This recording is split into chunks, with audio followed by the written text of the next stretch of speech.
কিছুই করার ছিল না, পিকফোর্ড বলে কথা। হ্যাঁ, দৌড়ের কি গতি এবং শটের কি গতি, এই দুর্দান্ত গতির সাথে কিভাবে করে সামলে উঠবে ইংল্যান্ড। আবারও কিক অফ করছে ইংল্যান্ড, চমৎকার ভাবে ফ্রান্স এগিয়ে গেল। এই খেলায় কিভাবে করে ফিরে আসবে ইংল্যান্ড, কি মনে হয় নাবিলা? এবার আমরা আমাদের পায়ে থেকে বল দিচ্ছি না আমরা, প্লিজ ডোন্ট। হ্যাঁ, তাহলে কিন্তু ঠিকঠাক থাকবে। আর অ্যাটাক করার জন্য আরো কারোর কাছাকাছি জানো সবাইকে।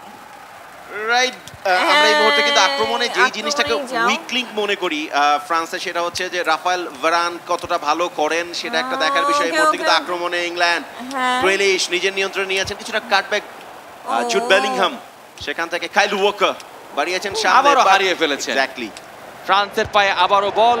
ইংল্যান্ডের যেই ডিফেন্সটা ছিল আমরা মূল খেলা দেখতে পেয়েছিলাম, আমরা এখনো পর্যন্ত কিন্তু রিহানের কাছ থেকে সেটা দেখেছি যে রিহান বারে বারে সেই ডিফেন্সটাকে ভাঙতে পেরেছে।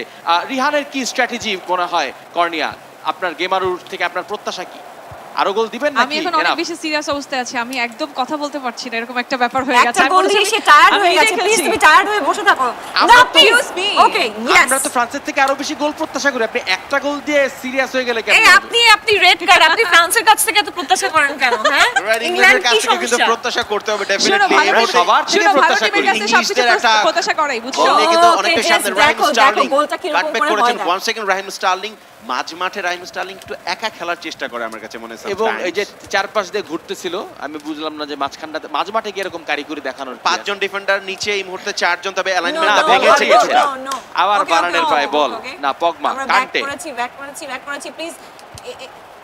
ইংল্যান্ড কিন্তু এখনো বেশ কিছু গুরুত্বপূর্ণ জায়গায় বল ধরে রাখছে কিছুক্ষণের জন্য। দেখেন খুব দ্রুত বল হারিয়ে মানে যদি আপনার পগবা এবং এনগোলো কান্তের মতন দুজন মানে মাস্তান থাকে, যে কোনো পৃথিবীর যে কোনো অ্যাটাকের জন্য কিন্তু এটা খুব ডিফিকাল্ট, যে আক্রমণটাকে মাঝমাঠ থেকে তৈরি করে উপরে নিয়ে যাবে। অথচ এবার বিশ্বকাপে এই দুজনকে ছাড়াই ফ্রান্স কি দুর্দান্ত খেলা দেখিয়েছে, এবং এদিকে দুর্দান্ত খেলছে আমাদের গেমারুরা, বিশেষ করে ফ্রান্সকে নিয়ে যিনি খেলছেন চমৎকার এগিয়ে যাচ্ছেন। হ্যাঁ, ইংল্যান্ডের পায়ে বল, ভয়ঙ্কর একটি অ্যাটাক হতে পারে।